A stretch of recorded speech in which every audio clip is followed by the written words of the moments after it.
हमारे पास न्यूमेरिकल 1.7 दिया गया है, तो उसकी स्टेटमेंट में वो ये लिख रहा है कि screw gauge has 50 divisions on it's circular scale, the pitch of the screw gauge is 0.5 mm, what is the least count.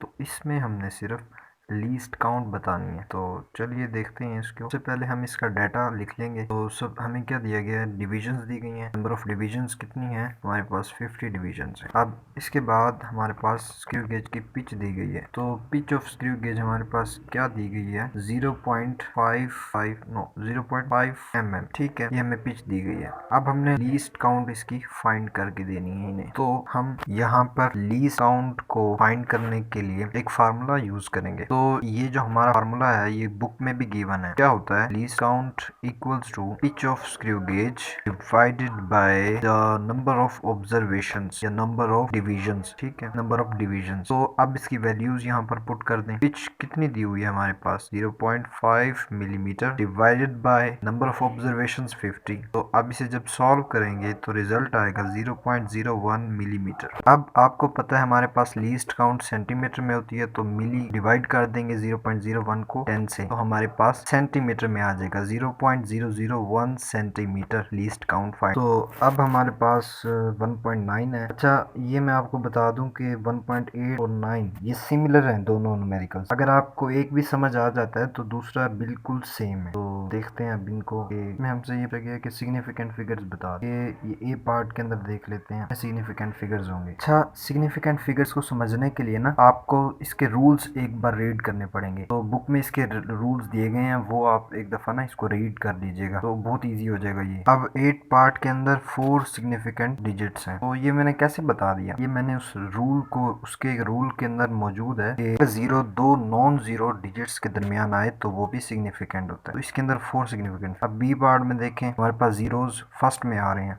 ठीक है, तो जब हमारे पास फर्स्ट में 0 आ जाए तो सिर्फ ये डेसिमल पॉइंट को स्पेस देने के लिए होता है। तो ये सिग्निफिकेंट नहीं होता, ये अहम नहीं होता, गैर अहम होता है। तो यहाँ पर हमारे पास सिर्फ 3 सिग्निफिकेंट फिगर्स होंगे। ये अब नेक्स्ट न्यूमेरिकल 10 हमारे पास दिया गया है कि chocolate wrapper is 6.7 centimetre long, यानी एक चॉकलेट रैपर है जिसकी लेंथ है 6.7 सेंटीमीटर एंड 5.4 सेंटीमीटर वाइड, और उसकी विड्थ है 5.4 centimetre. Calculate its area up to reasonable number of significant area find करना है। तो सॉल्यूशन इसका देख लेते हैं। सबसे पहले तो हमें इसकी लेंथ दी गई है, लेंथ कितनी है, लेंथ 6.7। के बाद इसकी विड्थ भी दी गई है 5.4 सेंटीमीटर। हमने क्या फाइंड करना है, एरिया। एरिया का फार्मूला आप मालूम है, लेंथ मल्टीप्लाइड बाय विड्थ होता है। लेंथ हमारे पास कितनी है, 6.7 मल्टीप्लाइड 5.4 विड्थ है। जब हम इसे सॉल्व करेंगे तो हमारे पास रिजल्ट क्या आता है, 36.18 सेंटीमीटर स्क्वायर। अब उसने हमें यहाँ पर ये कहा कि अब यहाँ तक हमारा एक पार्ट सॉल्व हो चुका। उसने हमें कहा था एरिया फाइंड करना, और वो हम कर चुके। इसके बाद अब हमने नेक्स्ट पार्ट क्वेश्चन का जो है वो सॉल्व करना है।